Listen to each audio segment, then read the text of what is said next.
St. Lucia's energy sector was set for a major overhaul after Infrastructure Minister Sean Edward presented a critical new electricity bill in Parliament aimed at shielding the country from global fuel volatility.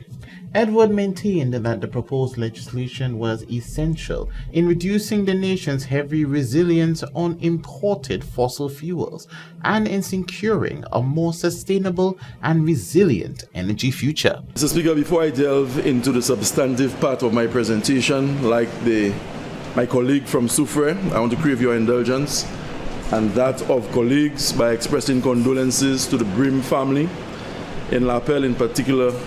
Kishma would have lost her aunt a week and a half, 2 weeks ago.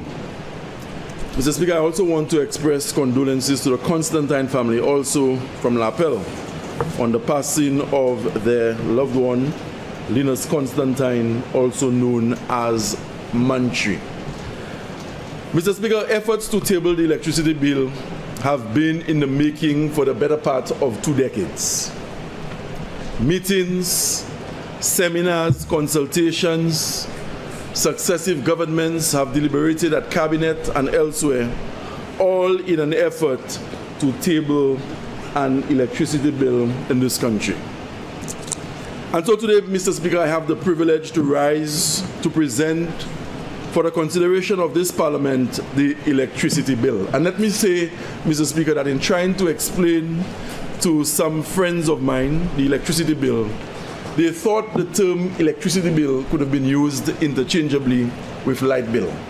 But of electricity bill, we are speaking a piece of legislation that is expected to have a profound impact on the development of our country. And so today, Mr. Speaker, the pleasure is mine to present this piece of legislation for consideration in our Parliament. Noting the years of successive administration had spent bringing the reform to Parliament, Edward stated that while the island had long enjoyed a stable power grid, the sector needed to modernize to meet changing energy demands. The framework introduced the National Utilities Regulatory Commission (NUC) as an independent watchdog responsible for regulating business licenses and ensuring fair consumer pricing, while the utility provider Lucia retained its monopoly over fossil fuels and the physical electricity grid. The law also officially allowed independent renewable energy producers, as well as households with solar installations, to connect to the national network. Create opportunities for all people while maintaining the reliability that consumers have come to expect in the electricity sector. This bill, Mr. Speaker, provides the answer to that question. The electricity bill is not simply a replacement for the existing Electricity Supply Act. It is a modern framework designed to guide the transformation of St. Lucia's electricity sector for decades ahead of us, Mr. Speaker, for the next generation. It creates the legal and regulatory foundation and framework necessary to support renewable energy development, modern electricity services, stronger consumer protection, enhanced resilience, transparent regulation, and increased investment in our national development.